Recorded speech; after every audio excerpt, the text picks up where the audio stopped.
episode 649 of Good Luck High Five. This is a podcast about Magic the Gathering for anybody who enjoys Magic or is just getting into Magic, who has played Magic for years, or who has heard the word Magic and thought, that sounds interesting. Yeah. This is a show for you.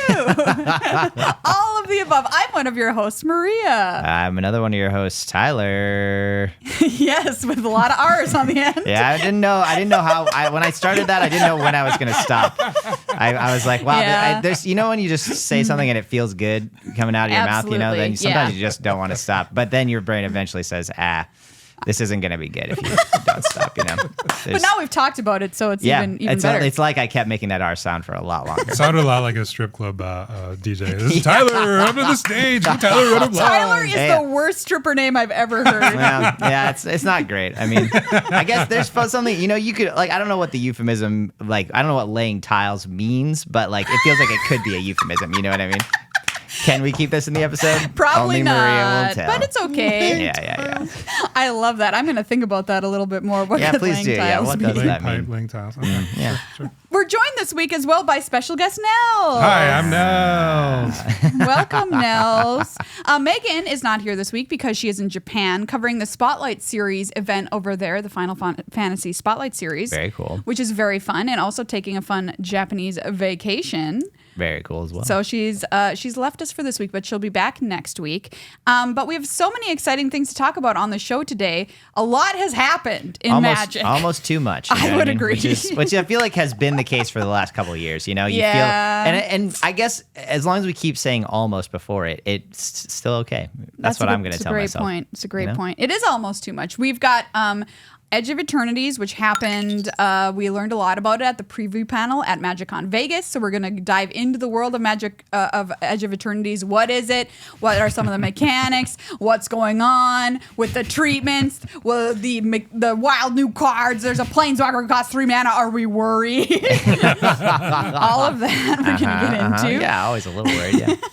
And, of course, we had some huge bannings this week, specifically in Standard. 7 cards got hit with the ban hammer, which is more cards at one time than since Mirrodin, which is a long time ago. It has been a minute since Mirrodin, yeah. Do you remember Mirrodin, Nels? Are you old enough for this? No, yeah. My Magic journey I'm is just what so it is. young, I don't remember, but go on. I started in, revised, that era, and then after high school stopped.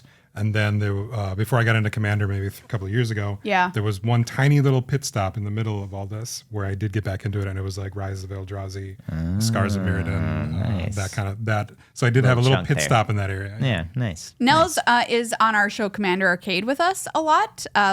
Credited as, quote, some guy we know. But he's been on the show. It's true. It's accurate. For many, many years. You've been on the show back when we were just recording in your basement and stuff. That's true. Nels is a long-time contributor. Last on the show when you were playing that fun game, guessing if the name of the card was real fake word. I love that game. And I got to say, I got a ton more. Okay, I'm ready to play another right, time. It was really right. fun. So we're going to have you come back on and do that some other time. You got it. Nels, you were very, very excited for Edge of Eternity, so we wanted to have you on the show to Yeah. I'm so excited for Edge of Eternities. I'm glad you said that. Yeah, if you're watching on video and even the audio of that, I feel like really... did you hear it? It paints the picture and it tells the story of how Nels feels about I'm it. edging for Edge of Eternities. And yet again, we have to cut. Well, there you have it, everybody. Everyone's thinking it. I had to All say right, it. there it is. I had to get it out. There. Okay. It's out of our systems now, we promise. Yeah, we'll never say that again. But before we kick off our show today, we have to say thank you to some very, very important people who have kept this show running for more than a decade. And those are our patrons over on patreon.com/GLHF Magic. You can become a new patron over there for as little as $2 a month. I mean, what can you even buy for $2 a month? I mean, essentially nothing. A rock, Yeah, maybe? I mean... Yeah, not even a good rock. A bad Not rock. even a pet rock. Just, it won't even be able to... It won't be able to legally be your pet if you only pay $2 That's a for it. great point, Tyler. Yeah. To as much as $10 a month to $20 a month for our producers. You get access to early episode releases, our Discord, special longer episodes every single week. So there's a whole bunch of stuff. But the main point is supporting creators that you love and whose content that you consume because you make it able to happen. It literally could not happen without you. And this week we have a new patron to thank, Jeremy. Ooh, thank you, Jeremy. And because you become a new patron at the $5 level or more, you get a pun shout out on the show. So Nels, what is a fun Jeremy pun that you can think of? I've really put you on the spot. You really did. I did not tell you this was going to happen. Immediately turned to Nels and fired it right. Jeremy, oh my. Hey, Jeremy, you've really helped me on my magic journey. How about this?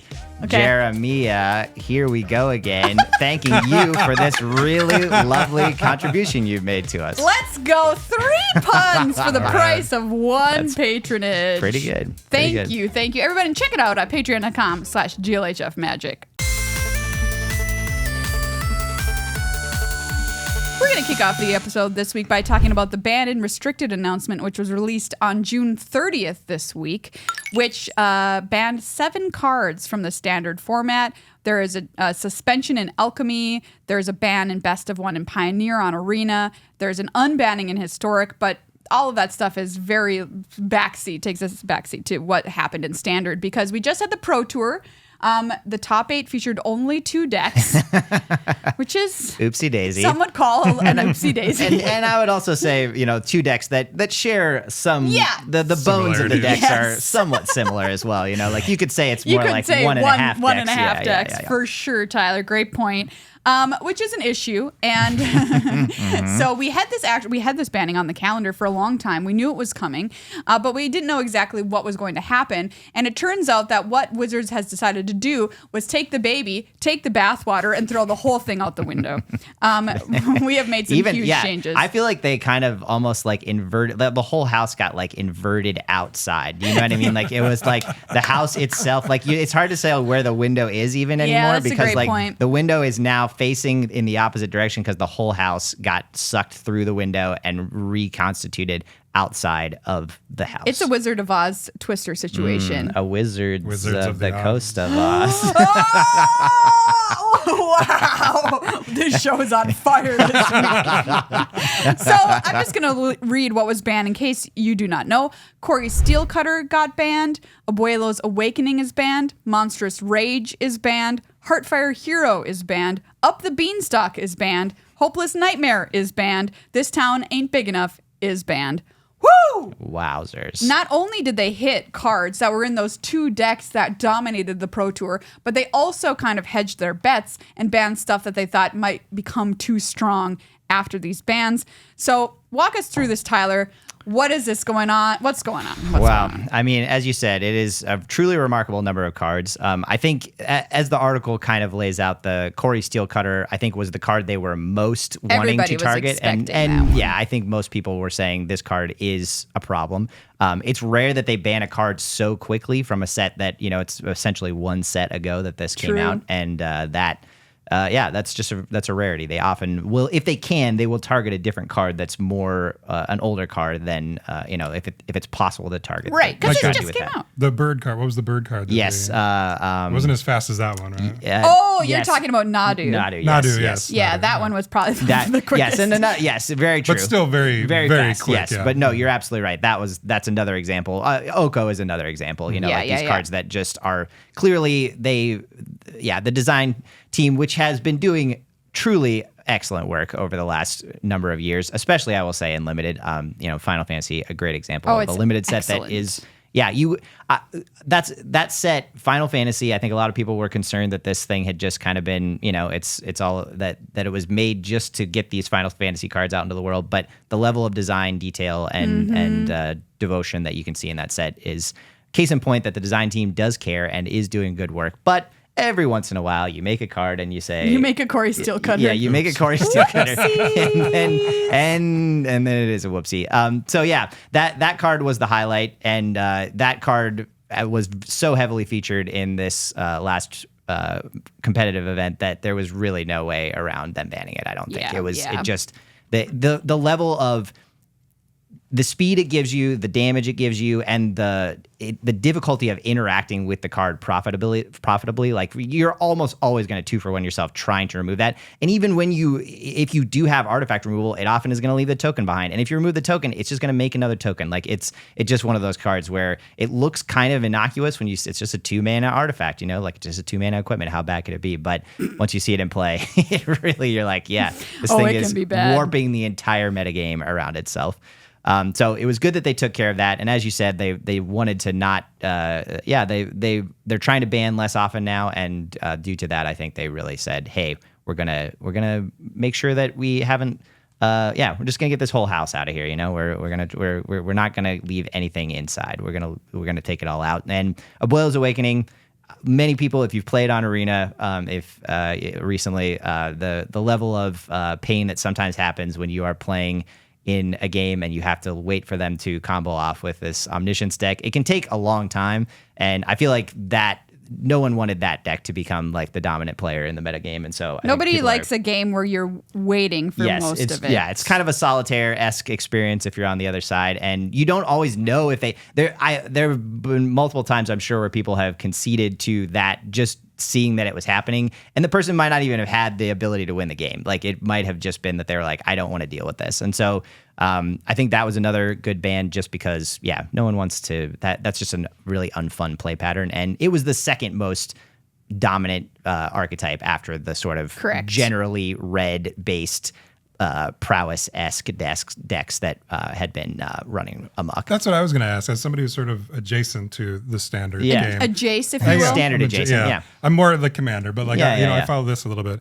So the Is It decks and the Omniscient decks, those were kind of like the top in the meta, right? Yeah, I would say that's true. It was in competitive play. It was like in that most recent competitive event, people brought Omniscience, but it didn't have like a great showing at the event. So the mono red and the Is It decks were the ones that were clearly heads and tails above, mice tails above the rest. Wow, and or otter tails. There's some. Jeremy's really getting his puns money worth. Yeah, for sure. But yes, in like generally when they looked at standard, like as it was played on Arena, as it was played in all of the events that they track, it was the second most. I think it was 20% of the meta or something like that. Which is pretty high. Still. It was already pretty high. I mean, the first one was like, Is It Prowess was something like 40 whatever percent. So that's pretty bad. Very high already.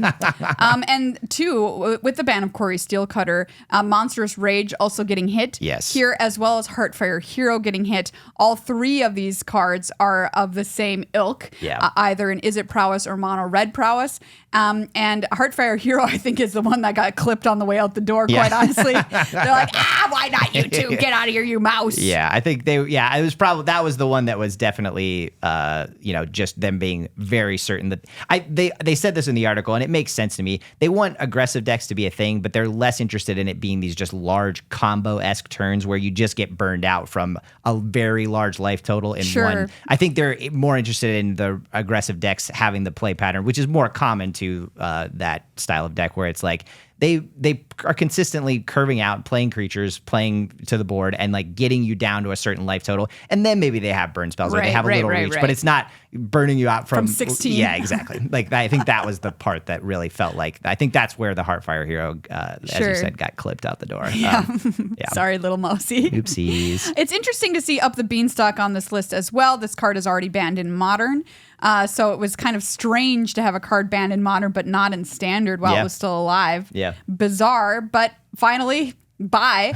This card was a staple of the Domain Overlords deck, allowing you to draw an obscene number of cards. I'm a little bit sad to see this one go, quite honestly, because I thought Domain Overlords was a very fun deck, but perhaps they thought with these bans, that deck is just going to be way too strong. Yeah, and it was one of the strongest decks for sure, and it had a decent showing at the It did. It almost made the top 8. Yeah, almost. Yeah, and I think similar to Corey Steelcutter, but for a completely different style of deck, I think Up the Beanstalk was just a card that was super consistent. It was maybe the best version of that type of card where it's like card advantage for these slower decks that's ever been printed. It's certainly up there. and it just is really hard to interact with it in a profitable way, similar to Corey Steelcutter. Like, what do you? Even if you have enchantment removal, they've already drawn that one card. There's a good chance they maybe even drawn two. You know, if you didn't have it right away, and at that point, it doesn't even feel good to remove it. You don't feel like you're getting ahead removing the card, even if you have the answer for it. And I think that just it's a great point. Yeah, it just feels bad to play against that kind of a card. I think. It makes me sad that we can't ever call a deck beans anymore, though, because I mean, you still could. It just would be stranger if you did. Yeah. Why is Maria calling that deck green black beans? There ain't no beanstalk in the deck. She just likes to say the word beans, okay? It's a fun word to say, just like you said. And I will say, if you wanted to, like that green black style of deck where it has that, I can't remember the name of the enchantment, but that makes all the little plants, you know, like that. I think those could be your beans, you know what I mean? Like those are like all the little bean guys, you know, and they're just like living beans, you know. Beans. An interesting card, which Nels, you had a question about, was this ban of Hopeless Nightmare, which is a common. Yeah. What did you say? Yeah, I like I said, I'm just adjacent to this, so I know just a little bit about it. But it seems like they don't often ban commons. Yeah, it is unusual. That is very fair to say. Yeah, and this is just a little 1-mana common. Yeah. It seems like and also not particularly represented in the Pro Tour. Is that correct? Right? No, the deck, the Hopeless Nightmare is in what we call the Pixie style decks, which are decks where you're bouncing stuff back to your hand a lot. And Hopeless Nightmare causes your opponent to lose 2 life, so you're bouncing this back to your hand, playing it again. Yeah. Those decks were not good against the metagame, which was incredibly Izzet and mono red dominated. So it did not do well. But once again, I think they're worried. They're like, hey, if we take this away, what's left to play? This is going to open the way for this. Exactly. And that deck had good showings in recent times before this kind of final iteration of the Izzet and the mono red decks. And finally, this town ain't big enough. This is kind of sad to see it go. But it is a little sad. And this is kind of I just was so, this card was, as it turned out, probably too powerful, given all of the sort of similar to what you were just saying, all of these ways to bounce things that were very profitable bounce for yourself. The drawback of the card, quote unquote, ended up being kind of an advantage of it a lot of the time. And that's not great. But I just loved this card that was pretty much unplayable in draft. Like, I mean, it was like you wouldn't always not play it, but it wasn't. It was uncommon and just looked like a weird card. And people took it and they made something really, really strong out of it. And I just kind of love, it's the kind of card that I love to see.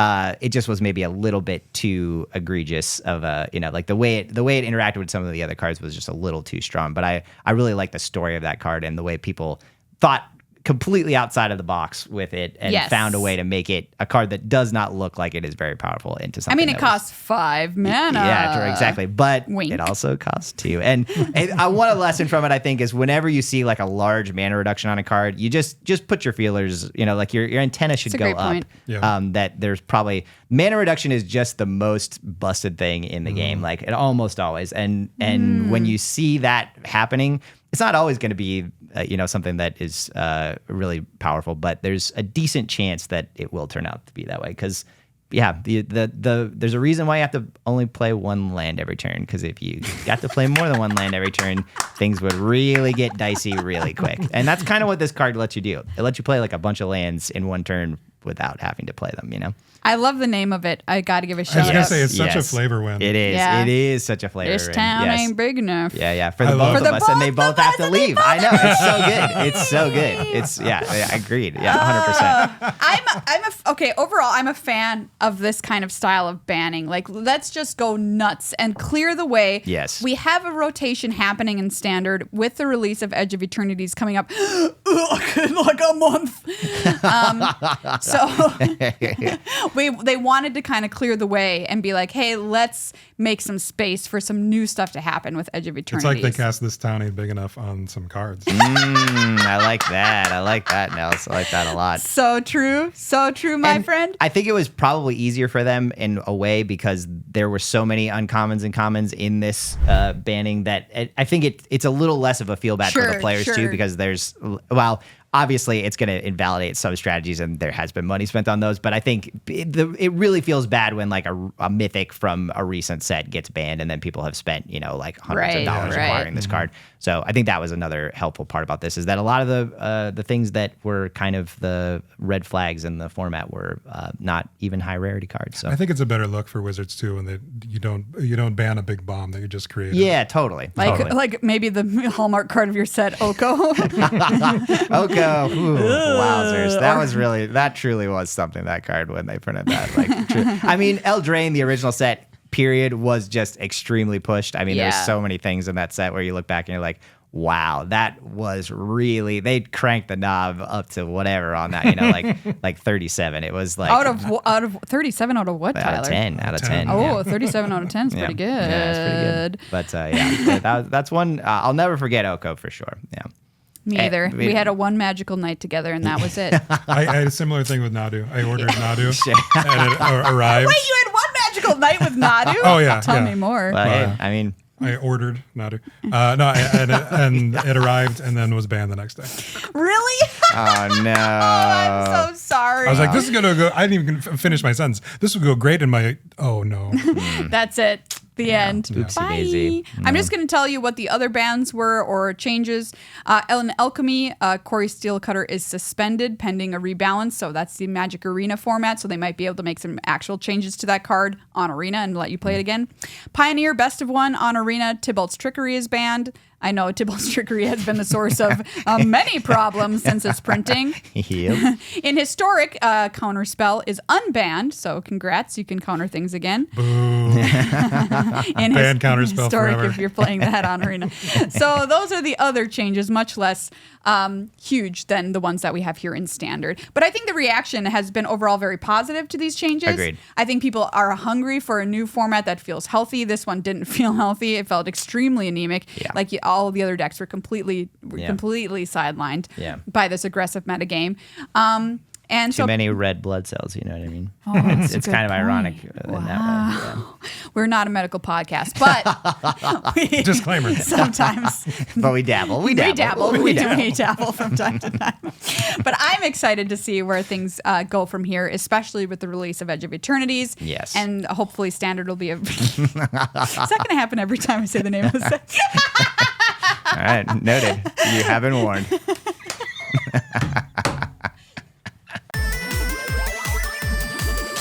Let's take a brief moment to say thank you to our sponsors, friends. First up, Card Kingdom. Big fans of Card Kingdom here at Good Luck High Five. You can visit them at cardkingdom.com/GLHF. Guess what? You can pre-order Edge of Eternities right now. It's right there, It's probably right on a the fact site. Megan would like to unknow, but you certainly can. If you place your order for a sealed product before midnight Pacific time on July 21st, you'll get this shipped to you July 25th. That's pre-release weekend, so a whole week before it comes out on sale. That's pretty good. Which is very exciting. Get yourself some Final Fantasy singles if you're interested in anything from that set, which I know a lot of people are. You can buy them at Card Kingdom. If you went to the pre-release and you have some draft chaff that you're not interested in anymore, you can sell it back for store credit. And anything you buy all comes to your house in one shipment, so you do not need to worry about packages showing up at your door all hours of the day. It is one and done. Very good. Cardkingdom.com/GLHF. Huge thank you as well to Dragon Shield. You can check out Dragon Shield by clicking on the link in the show notes or underneath this video. All of their stuff that they have there is like honestly the highest quality product. Yes. Shuffling a Dragon Shield sleeve deck is an experience like no other. It might make you, I don't know what the word is, sigh, exhale, the same way that Nels does when we say Edge of Eternities. It's a similar feeling for sure. And it honestly just makes you not want to play. You know what I mean? You don't even want to play. You just want to shuffle the cards. Oh, yeah. Yeah. So many times Screw the game. Yeah, I've showed up to play and then I'm like, y'all. Hours later, hey, Tyler's I'll in be the back. corner Yeah. still shuffling. Yeah. And commander decks, like you have smaller hands. I have bigger hands. I sure do. Regardless, like even with big hands, I hate shuffling. It's a those lot of high cards. quality It's sleeve 100 decks. is a lot of cards. So like when the sleeves are nice, high quality, that makes a huge difference. Yes, it really does. Great point, Nels. Yeah. So you can get those high quality sleeves if you want to buy some Good Luck High Five sleeves. It helps us out. You can find those by searching GLHF on the website. For any non-GLHF themed merchandise, you can still use code GLHF at checkout to save yourself 5% off your entire order. Edge of Eternities is coming our way very soon. There it is. There it is. I'm really excited. As it was promised. As was foretold. The pre-release is coming up with events starting on July 25th. So that is less Right than a around the month corner. away. Yeah, very soon. Which is wild. Truly. It's going to be on Arena on July 29th. Tabletop release is August 1st. Holy cow. The official debut is July 8th. So that's going to be when Wizards releases a video all about the new set, which is very exciting to watch. If you're really into this set is one that I was looking forward to most when we knew everything that was coming up in 2025. I'm a huge space nerd. I love anything involving space. I, of course, believe that I'm single-handedly responsible for this set. Yes. By telling Mark Rosewater I wanted a set in the Blind Eternities, and he told me, and I quote, that will never happen. It's like setting a set in a doorway, unquote. But here we have our doorway at long last. Though I will say, to be fair to Mark Rosewater, it is only on the edge of it. It is. All right, fine. Yeah. Which You're right. Maybe as I'm fond of saying, I think you're both right. Thank you, Tyler. Yeah. Thank you. I would love to be right along with Mark Rosewater. In good company. I would be for so sure. honored. Yeah. So I'm very, very stoked for this set. Nels, you are extremely stoked. Why? Yeah, I mean, I love, like you, I'm a space sci-fi nerd. I love that stuff so much. I'm kind of shocked that it took Wizards this long to It is interesting. You're right. Yeah. You know, we went to A magical 1920s school. Art Deco New York plane before we went to space. Yeah, it's true. Which is my other favorite set. I love Nuka Pena. Anyway, I'm a huge sci-fi nerd, and I love the marriage of sci-fi and fantasy, and that's obviously. Magic is a wonderful backdrop to be able to do that. I think, and reading through the lore, it sounds like they've done a really good job of creating this world. And the new mechanics are really excited. I'm just excited about every part of it, I think. Okay, great. So set the stage for us, will you, Nels, of what's going on here. What the heck is Edge of Eternities? We've talked about the Edge. God, I can't even say it. What is it? What's happening?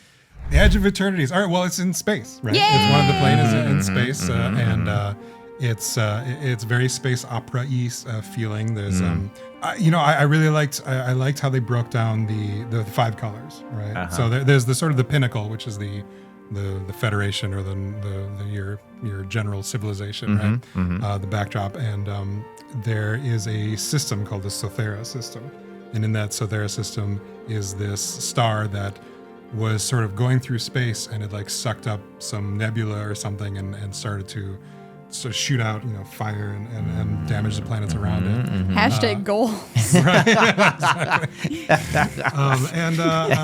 And this system has sort of become the central, I think, sort of focus of the lore of what's going on, because the sun collapsed into a super void, not a black hole, a super void. Important Super distinction void. to make, yeah.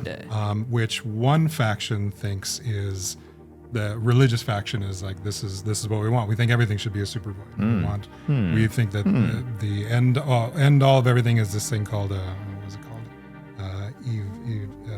I'm gonna get this wrong. I don't know, Invicta or something like that. Like they think their god lives inside the super void. Yeah, and they all want to go there, and so like that's kind of Wow, not worrisome. that's kind of like the black Seems chill. the black representation, and then there's the white representation, which is sort of the people who think the opposite, like we shouldn't have super voids, we should we should not have that, and there's sort of the white representation, and in this Sothera system there's these 5 planets that each one of them represents sort of like a different color. Nice. So there's the blue people are sort of like this jellyfish. Nice. People that live in like cloud, like gas giants. Nice. And the Which green- is probably what's going on in Jupiter. We just don't know Yeah, yet. 100%. I mean, 100% we know. That's what's happening. We're not a medical Definitely podcast. Yeah. but- Jellyfish swimming around on Jupiter. You heard it here first. Here first, yep. Calling our shot. There is a sort of a variant of an existing, actually a couple of variants of a couple existing species, the Kav, which is like the which Kavu. is Kavu, yeah. And they sort of, they sort of feel like the red people. They come from the red planet, and they're into mining. And then there's the green representation, which is these insect people, which I think are also represented in Magic across the lore. Other places. Yeah, and so they're sort of represented by the green planet, and is that all 5? Did I get all 5? Yeah, you got all 5. I think that sounds right. So yeah, each one of these planets in this system have their own personality and sort of represent these colors, and then beyond that, there's the pinnacle, which is sort of the way you would wrap this whole story. Like the. Are you talking about like a governing body? Yes, thank you. Okay. The pinnacle Federation. Is like the Federation. Okay, got it. They're a post-scarcity system. Wow, I'm sensing some through lines here to another space franchise. Yeah, so that's another cool thing about this is like you see a lot of pull from like Star Trek, Star Wars, Dune, Warhammer. Like there's all these things that they're drawing from a lot of different known entities and sort of squishing it all together, and it makes a really coherent world, I think, and it's very compelling, I think. Nice. I love that. That all sounds like catnip to me. Yeah. I'm into it. During the preview panel, not only were some cards from this set previewed, but we also got an overarching sense of what they were trying to focus on in Edge of Eternities. The Edge, by the way, the way they describe it is like they're like the Magic multiverse is like an orange, and the meat of the orange is the planes that we've been like visiting before. The little seeds inside the meat. Love to think of meaty oranges. I don't like seed meat orange to call fruit insides meat. I really don't like it. Yeah, I understand that. That's what people call it, though. Can we think of a different word? Yeah, just I don't know, fruit. The fruit part of the fruit. Yeah. Here's Tyler coming in with great ideas that have been sitting right there for centuries, millennia. Yeah. And the edge is like the rind of the orange, and that's where things are happening. It should be noted too that like in the edge, one of these groups, one of their jobs is to sort of catch Eldrazi that shoot out of the edge. Like there's like incursions with a big essentially. Kind of, yeah. They kind of like search for Eldrazi and like beat them back into the void. Hey. Oh wow, that's cool. I love that actually. Cool. Yeah. They wanted to focus on a couple of main themes. One was lands matter, and one was a sense of scale, meaning we're in space, everything is huge. You can't your brain can't comprehend the scale of things that are going on. So they want creatures which are, quote, bigger than ever to be in this set, which definitely appeals to my sensibilities. Yeah. I can't remember which psychograph that is. It's like Johnny or something who loves big splashy creatures. Yeah. I love that personally. I think that's ENFJ. Yeah, thank you. I'm an ENFJ. That's what I am. Thanks. Just like Oprah. No Just big like deal. Oprah. The Oprah of Magic content. Yeah. Wow. Yeah. Megan and I have been called the click and clack of Magic content. And that's pretty good. That's high praise for sure. High praise. So those are things we can expect in this set. Lots of land stuff, shenanigans, lots of enormous creatures which are existing in this huge, huge environment. We've seen a couple of cards previewed which play to both of these strengths. One I'm going to call out here is Tenuk, a Memorial Ensign, which is 1 red-green for a 2/4 legendary creature Kavu pilot. So he'd be one of the Kavs that you were talking about. Has landfall, so we know landfall is in this set. Whenever a land you control enters, Tenuk deals 1 damage to each opponent. If this is the second time this ability has resolved this turn, draw a card. That's some straight landfall fun right there. Yes. True. That card seems awesome. Yeah. Everybody loves drawing a card. Pairing it with landfall is really cool, and we also get a clue here that we're going to be trying to be playing more than 1 land a turn. Because we want to It does trigger. seem like there's got to be some, there's going to be some cards that make that easy to do in limited, because this is a signpost uncommon. Yeah, and very- it's not very super good. complicated either. It's not a complicated mechanic. It's No, It's no, pretty no, no. straightforward. Yep. It's easy to understand, not like First Strike. I'm being honest. I think First Strike is weird. I mean, once you understand it, it's pretty straightforward. Yes. But trying to explain it to someone it is pretty difficult. I totally agree with you on that. Sorry, go ahead, I was going Nils. to say the lore on these guys is Yeah. very interesting in terms of marrying it with landfall as well, because their planet, essentially they mined their planet and there was a catastrophe and it's broken in half. And there's half of it is called the stuff that is, and the other half is the stuff that was. Wow. And so That's how I feel when I take off my makeup every night. happening.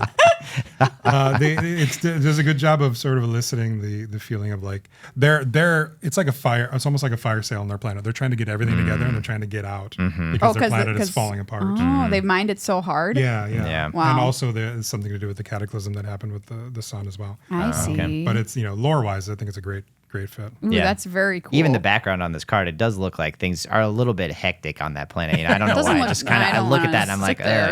it looks like that this tonic is like, I gotta get I out of gotta here. go. I gotta go up me and my rock fists.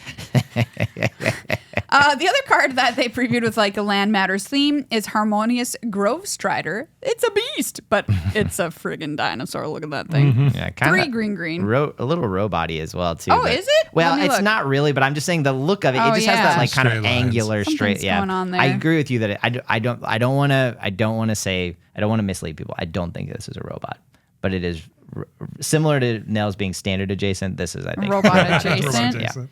I got a question about it. Which direction is that thing looking? Oof. Well, see, when I zoom in, I can see. It looks like he's behind himself. I believe these are this little child's eyes right here. Yeah, like and is it looking forward? I think and it's looking got forward. Like a slick back. Yeah, hairstyle? its face is pretty. God, I flat. don't It's almost know. angled backwards, in my opinion. But it also could like I think the little like it looks like a crowbar. Let's be honest, and I think the little part that you would use to prep a nail. That's like I guess it's ears or something along those lines. Like. It can hear Wizards behind help itself us. very well. We don't understand the face on this thing, and we're really We struggling. will not enjoy this set until we know what direction this thing is looking. This is a great example of an experience I have over and over again with Magic cards where I'll be honest, I oftentimes am only I like the art and I find it to be beautiful a lot of the time, but I kind of will just look at the art and kind of take it in like a one stroke. And then I'm like, all right, that's what that is. And there've been so many times when I've gone backwards and been like, oh, that's where that thing's face is. Like, it happens to me. And we see at it least so once a set. small, and sometimes you see it blown up, and Yeah, you're like, "Oh yeah. my gosh, this is beautiful." What I was didn't the, notice what was the that. thing in Duskmorn? The thing that would attack and it would take half your life away. Oh yeah, And that art looked Yeah. like its bottom half of its body was the blade, but it was they were just carrying it. Yeah. But it looked like like a wheel that they were going. Yeah, on. our Meat Hook Massacre, if people remember, that's one where like if you look at it a certain way, it looks like a little monkey like swinging across the thing, and like once you see it that way, you kind of can't unsee it. Like it's Yes. it's I feel like there's a lot of things like that. This one qualifies. Yeah. Yeah. Harmonious Great Strider, 3 green, Star, Beast, Ward 2. This creature's power and toughness are each equal to the number of lands you control. So this little beastie could grow pretty big. Yeah. Which is very fun to think about, especially if we're playing more than one land a turn. So yeah, that's a nod to those kinds of things that they're trying to accomplish in this set with big stuff and landfall. The other fancy new mechanic that's appearing in this set, I shouldn't say other new, the new one, is that we have a new kind of card in Magic, which is a spacecraft. Oof. I'm going to read you a card now. Get ready. Prepare yourself. How do I even say it? The Seremia? Yeah, I don't know. Seriema was that's kind of what I would have said, but I The Seriema. Yeah. All right, we'll go with that. 1 white, legendary artifact spacecraft, and it does have a power and toughness down at the bottom, but those are not active. It yeah, the says power and toughness is 5/5. in a different space than where you would usually Yeah. see it, so you know something's up. Something's up. When the Seriema enters, search your library for a legendary creature card, reveal it, put it into your hand, then shuffle. And then it has this new mechanic called Station. And Station reads, tap another creature you control, put charge counters equal to its power on this spacecraft. Station only as a sorcery.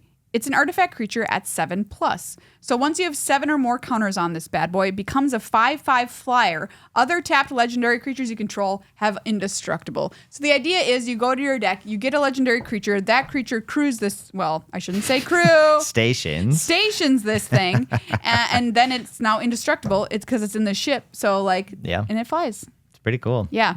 I'm very curious to see how, you certainly assume that we're going to see more cards like this. And I assume that 7+, since it's called out here, like in the little circle, we're going to see more other types, like other numbers there. So I'm just curious to see how that plays out. And how many, will there be like 5 of these? Will there be a number, will there be only rares and mythics? Will there be uncommons? I'm just curious to see how prevalent this new creature type is and how it plays out. It kind of harkens back to, we're talking about Rise of Eldrazi when I started playing again, the level up system. Mm-hmm. Kinda Yeah, like where sure. you're just Yeah.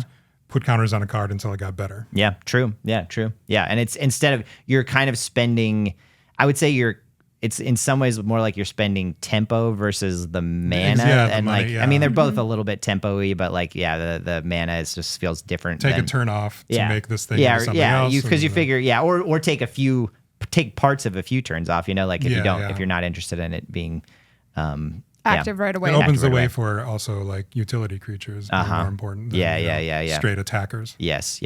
What do you think of this mechanic, Tyler, as a limited fan? Yeah, I'm very interested. I mean, it does have to have a pretty good payoff because tapping your own creatures is a large cost, especially at sorcerer speed. Obviously, if this was at instant speed, it'd be a completely different thing, and it would be probably completely busted. But at sorcery speed, yeah, if this comes down on 3, you're probably not going to have, you're not going to have anywhere near 7 power of creatures in play and limited for sure. And so I'm just curious over the net, like how many turns will this take to get online? Is it 2? Is it 3 on average? Like I'd just be curious to know. This one, I assume not all of them are going to search for something, but if this one searching for a creature is really helpful, specifically in limited, you're much less guaranteed to have a legendary in your deck. So this might not be a card that is, I'm guessing this isn't pointed at limited probably, but I love when they make these cards that feel like they create a little mini game within the game where you really have to think about like, I have this really cool thing and I want to make it happen, but how do I do that in such a way that it doesn't lose me the game on the way to doing that? Right. And I really love that tension, and I hope that it's a big part of the limited format, that question or that decision. And I feel like I would guess they're probably going to make an attempt at that, but it's one of those things like Ether Drift. Speed, as it turned out, wasn't really a huge part of that. I mean, it wasn't nothing, but it wasn't like a thing that was always a part of, like you were always considering. And so I just hope in this one that this mechanic becomes something where you have to say like, in a lot of games of limited, you have to say to yourself, should I be tapping my creature right now to try to get my spacecraft online earlier, or should I be just hanging back and doing it more slowly so that I don't lose the game by getting overrun? The other interesting thing about these spacecrafts when they're released, they changed some commander rules for us, which now allow us to play these spacecraft and other legendary vehicles as our commanders. Which is cool. So now the Siriema could potentially be your commander. Nels is our resident commander player. How do you feel about this change? I love it. I think it's really cool. I'm also I have a vehicles deck that I love very much. It's a great deck that you've played on Commander Arcade. Check it out, Commander Arcade. I'm a huge fan of it. I'm a huge fan of opening up possibilities and like adding new, if there's more options for a commander, I'm kind of all for it. I don't love limiting things as much. So basically you're saying that I can play Slippery Boggle as my commander and that's fine. Yeah, of course. Thank you. Get this guy on the rule commander rules advisory council. Artifacts appear to be a sub-theme in this set, or maybe a main theme as well. We talked about Tezzeret at the beginning of the show, so we got to read his card because he's 3 mana planeswalker, which is generally a huge deal, and puts up, you said, does this reduce mana? Puts up my little feelers. For sure. 3 mana planeswalkers make me put up my feelers. Especially with 4 loyalty. That's a lot of loyalty. That's 4 loyalty for Tezzeret, Cruel Captain, who has a static ability. Whenever an artifact you control enters, put a loyalty counter on Tezzeret. I'm already worried. 0, untap target artifact or creature. If it's an artifact creature, you put a +1/+1 counter on it. Oh, God, untap and tapping artifacts. Oh God, Marie, don't be so nervous. Okay, -3. Search your library for an artifact card with mana value 1 or less. Reveal it, put it in your hand, then shuffle. And the ultimate -7. You get an emblem with at the beginning of combat on your turn. Put 3 +1/+1 counters on target artifact you control. If it's not a creature, it becomes a 0/0 robot artifact creature. Seems good. It does seem good. Yeah, I think it doesn't protect itself super well, which I think is another measurement you can use for these cheap planeswalkers. It doesn't have a plus. Oko, famously, the big problem with Oko was the plus kind of was a little bit like it did protect Oko a lot of the times, or it helped to protect Oko. And so this, not having a plus, as you said, the artifacts come in and add to it. So you can add more loyalty to it, but it's not something that you can do immediately a lot of the time if you're playing this on turn 3. unless you have something that somehow generates a treasure or something when you play a Planeswalker, which nothing's coming to my mind right away, but I'm sure there's probably some way to do that out there. And I feel like it feels a little aimed at older formats to me, that minus ability. Yeah, that's when I start to I feel nervous. Yeah, and that could well be the case, that this might be busted in some, like some of the more ancient of the formats. But I think that that value 1 or less is going to limit things a lot in let's say standard, as far as anything that will be too busted, I think. But the older you get in the formats, the more that those low-cost cards are pretty much just what you're putting in your deck anyway, and so the cost for this goes down. I have 2 commander decks that I'm like, oh, that card would fit perfectly in it. All right, well, all right, so Nels is brewing. Yep, Nels is brewing. There's a bunch of very cool things that come along with this set, treatment-wise as well. The full art Spacek lands are returning.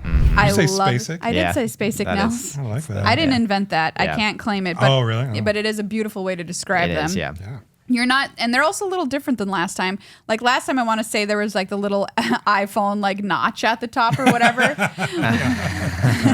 These ones are truly, truly full art, and I just wish they didn't even say Forest Mountain Swamp. Yeah, I just wish gonna be art cards. I just wish they were like art cards, kind of. Yeah. But they're beautiful. They are. And I really hope we get like some cool like a sparkly treatment on them for a foil as well. Speaking of lands, shock lands. We have 5 of the shock lands returning with this, coming back. which I think a lot of standard players will be very interested in. We call them shock lands because they say as this land enters, you may pay 2 life. If you don't, it enters tapped. So you're shocking yourself, taking 2 damage for your land to enter tapped. So we've got Watery Grave, Stomping Ground, Godless Shine, Sacred Foundry, and Breeding Pool coming back into standy. Back into standy With this set. This feels big. Am I wrong? Yeah, like, this feels big. Definitely. Because this is like, from a commander point of view, like this is one of the top dual lands you can use. Yeah, and I think that's seems like it seems like a big deal. Yeah, I would say that is true, and I think the life often ends up being they're way different than the lands that cause you to have to pay a life every time you use one of the colors of mana, in the sense that like you just understand as you play this like what the bargain is that you're making, Yeah. and I think that having the condition be something that doesn't matter until the very end of the game is something that makes these lands some of the more versatile of the dual lands, I think, for sure. Absolutely.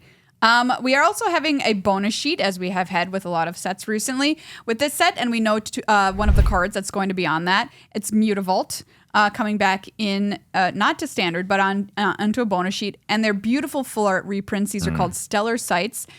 They just are gorgeous. I'm very excited for the treatments in this set because, once again, it's playing to our space sensibilities here. There's a showcase treatment, which is like they pick a card from the set and they're like, this is the one that's kind of going to be the poster child for this set. And that is the Super Void, so Thera the Super Void, which is, like you mentioned, the black hole, quote unquote, that's at the center of this I'd almost said universe, but galaxy, I guess. Yeah, at the center of the rind. Of the rind. Right around the meat. Meat adjacent. Meat adjacent. Yeah. They've got this printing of this thing, which is a brand new treatment. That's so cool. Where, have you seen the video of it? This is like, the black hole is super black, so it's like really reflective. And then the foiling treatment of the flare coming off of it is like holographic, so you turn it changes colors in the light. It's so cool. I love it. I think it's cool. Yeah, very cool. I am so and the card excited. itself is let's read the card. It's a banger. So Thera the Super Void, 2 black for a legendary enchantment at Mythic. Whenever a creature you control dies and dries. Don't play with wet cards. Yeah, wet packs. Each opponent chooses a creature they control and exiles it. God. At the beginning of your end step, if a player controls no creatures, sacrifice Sothera, then put a creature card exiled with it onto the battlefield under your control with 2 additional +1/+1 counters on it. Yep. This is what I love about Magic, is the ability to like take these sort of dry mechanics, and then have your dry when they're dry, and have your brain sort of put them in order. Like, oh, I see the lore of that card. I see it's kind of like sucking things in, and then one thing emerges. Like, I love the marriage of those two things. The people who are worshiping the thing inside the black hole What could it be? Something real spooky, I think. No doubt. If they're catching Eldrazi, as Maria thinks it might be, just be one. Seems, seems conceivable for likely. sure. Yeah. I want to talk about one more card here that was previewed at the panel, and that is one of the main characters who will be featured in the story of the set, which is Sami, Ship's Engineer. This is a Boros card, 2 red, white for a 2/4 legendary creature, human artificer at uncommon. So once again, a signpost uncommon for you limited fans. At the beginning of your end step, if you control 2 or more tapped creatures, create a tapped 2/2 colorless robot artifact creature token. I wanted to point this out because robots have been kind of like, we've seen things thinking about robots, like Tezzeret helps you make something into a robot. Sammy's making robots. I love robots. I love them. This also seems very good because in a Boros deck, you're technically, usually attacking. And it doesn't seem like a hard condition to meet. And you're rewarded with a 2/2. Seems pretty good. Yeah. Free 2/2 for something you were already doing anyway, which was turning your creatures sideways. Yeah, I think that's true. And it also, it feels to me like it also points to this station mechanic as well. Good point. I wonder if, I wonder if Boros will be a station-y color pair.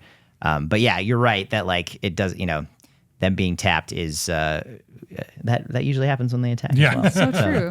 So true, that bestie. does feel like it's PlayStation or crew. Even. Yeah, exactly. And this card is one like.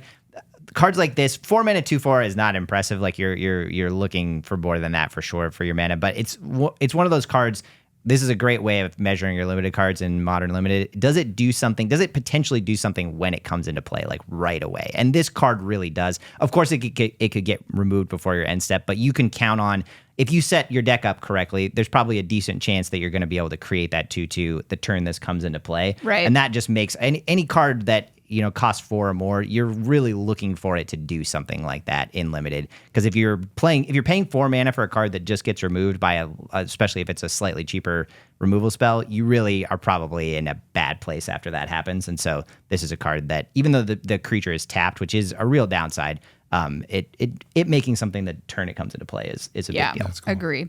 We're getting 2 pre-con commander sets, decks with Edge of Eternities.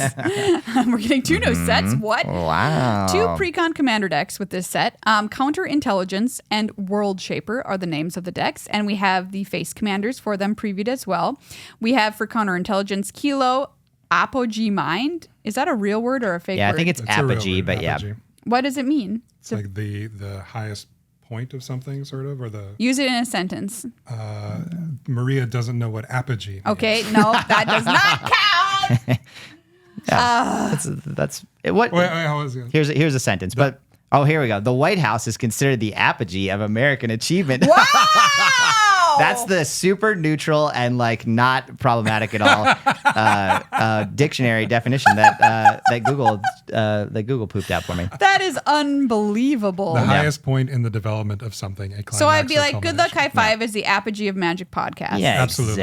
Exactly. Okay. That cannot be argued with. Unlike the White House, that's clearly true. Yep. So this little friend is a 3/3. It casts just Sky mana to cast, so blue, red, white. Legendary artifact creature, robot, artificer, a robot Heyo. with haste. Whenever Kilo becomes tapped, proliferate. So you can increase your counters on stuff. The other one for the World Shaper Commander deck is, how do you even? Zarl? Zarl? It's hard to say. Zaril, Genesis Shepherd. 2 black, red, green for a 2/5 legendary creature, insect druid. Cool. Flying, you may play lands from your graveyard. Whenever you sacrifice another non-token permanent during your turn, put a number of +1/+1 counters equal to Sarl's power on up to one other target creature. I'm just going to call him the sauce. Yeah. Hey. The sauce has returned. If I ever can't pronounce a card's name, it's the sauce. And I think this is probably the sauce. Like this is an ancestor of the sauce. Like For sure. that Final Fantasy happened, and then some other things happened, and then this insect was on this planet. Isn't it always a word that has an S and a Z in it? Yeah, that's the sauce. I mean, so up to this point, yes. So far, that has been true. So those look very cool. I especially am interested in this robot Proliferate friend. would be an interesting thing with the station mechanic as well. Yeah, totally. Good Yep, those counters. point. Yep, 100%. Yep. The last thing that we learned at this panel was a look into 2026. We knew that Lorwyn is going to be the first set for 2026, and we know that it's called Lorwyn Eclipsed. And they're talking about how it's kind of like the day and the night version of Lorwyn and what's going on there. I'm very, very excited for Lorwyn. As you may know, my Boggly boys come from Lorwyn. A lot of it is based on Welsh That's mythology. not an innuendo. Those are actual things. Yeah. Yeah, okay. That is literally, we're still working on placing tiles, laying tile, but the Boggly boys, not a euphemism. Yep. We also learned that we were going to Strixhaven in 2026 for a set called Secrets of Strixhaven, which I'm honestly kind of surprised about. I didn't know when we would be revisiting that set. Is this the first time going back to Strixhaven? Yes. Yeah. Yep. I didn't know how popular it was, honestly. I think people liked it all right. But, with all of the controversy surrounding Harry Potter, I was like, maybe they're just going to steer clear of it for a while. Yeah. But we going back. We going back to Strixhaven in 2026. They did release that whole Dungeons & Dragons crossover product that was themed around Strixhaven. That's true. It was certainly a popular limited set for sure. And I think it was also fun that we got some new names for the color like we got for the schools. Yeah, for the schools. There was something I think that people liked about that. Like especially I feel like newer players, there's something about like getting those names and being around when they happen versus at the kind of like the old crusty codgers being like, hey, that's Selesnya, actually. I feel like it's you mean like the soup? No, it's a magic color pair. Red, green. Young whippersnapper. And also, honestly, Bant, for instance, is before my time. Grixis was before my time. Yeah. I remember learning those words and I'm just like, what are you even talking about? Yeah. And I think there's something, I would imagine that there's something that really feels kind of like you get to own a little bit more of the lore if you get to say like, I was there when that happened. Yeah. Absolutely. I think there's a psychology around that. For sure. I'm trying to remember them now. Like, this wasn't even that long ago. And I'm like, oh my God, what were they? The Strixhaven school? Yeah. Okay, Red, White. Which school was that? I remember Quintorius was I remember Quintorius, but the leader. I can't say that I know. Oh gosh. Well, yeah, you gotta Google it because I'm not trying to even remember one right now. Quite honestly. So is this very telling for? Well, it's probably because I already nobody can remember. Yeah, well, it's something else. Yeah, truly. I think people I would guess if you started playing around then, these were probably the colors. These are probably how you think of it. It's probably what you would say. Yeah. So it's Lorehold, and I think that is red white. Prismari, and I believe that's red blue. Red blue. Yep. Quandrix, which I think is blue green. Silver Quill, which is black white, and Witherbloom, which is black green. Oh my gosh. Yeah. I was a Prismari student, which was the drama kids, the theater kids. We probably all are. That. Yeah, that's probably the most annoying school. Yeah, I mean, on some level, yeah. Which is where we go. So we have that all is coming up in 2026. Can I ask about Lorwyn Eclipsed? Yeah, sure. Did you say something about day and night? Yeah, day and night. They mentioned day and night in the panel. They showed off 2 pieces of art, which were beautiful, by the way. I don't really know what's going on with that. I feel like you're wondering about if the werewolf kind of thing is going to happen again for the third time. Are we going to change what's going on? We don't know. They didn't show off any cards or explain any further. But Eclipse also makes me think of that. The tagline is "Return to the Land of Light and Shadow" because there was the 2 different, like the evil Lorwyn and the good Lorwyn when it came out initially. Yeah. I suppose that kind of makes sense. Certainly, this elf person with horns looks pretty sad on their on the key art. Yeah, I would say you know what I mean. It's beautiful. It is really beautiful, the flowers, but they, you know what I mean. It's like very pretty. Like the colors are very pretty, but then the person's face is clearly really sad. So it's the release date January 23rd, 2026. So that's when we can look forward to that. But we've gone through a lot of stuff that's happening coming up here. Edge of Eternities, of course, imminent. There it is. Nels, what's your hype level after we've discussed everything that's coming up? 37. Okay, great. Wow. 37. Straight 37. Yeah, I love to hear it. I am so excited for Edge of Eternities. Let's go. Love to hear it. Well, friends, that's this episode of Good Luck High Five. Thank you so much for listening. Thank you to Tyler and thank you to Nels for coming on this show and sharing your love of Edge of Eternities with us, Nels. Thank you. Waited for it there. Thank you to Maria. For what? I don't know. Everything whatever. you do. Yeah. Oh, thanks, guys. Yeah. Brought a little tear to my eye. I'm so stoked for the stuff that's coming up in Magic. It's all very, very exciting. And we've got some more new episodes of Commander Arcade that are maybe going to be filmed. They're brewing. Featuring Edge of Eternities. Heyo. It could happen. So you'll see Nels and Tyler coming up on some future Edge of Eternities episodes over on Commander Arcade. If you haven't subbed or liked over there, what are you even doing? Please help us out. YouTube.com/@GLHF Commander is where you can click those buttons to give us a like and a little boost. So thank you very much if you've done that. Become a patron to help support the show over on patreon.com/GLHF Magic. Thank you once again to Jeremy for becoming a new patron this week. Thank you to Card Kingdom and to Dragon Shield, as always, for having our backs and supporting this content. Everyone, stick around if you're a producer over on Patreon. We've got some extended episode goodness for you coming up. Everybody else, we'll see you next week. Bye.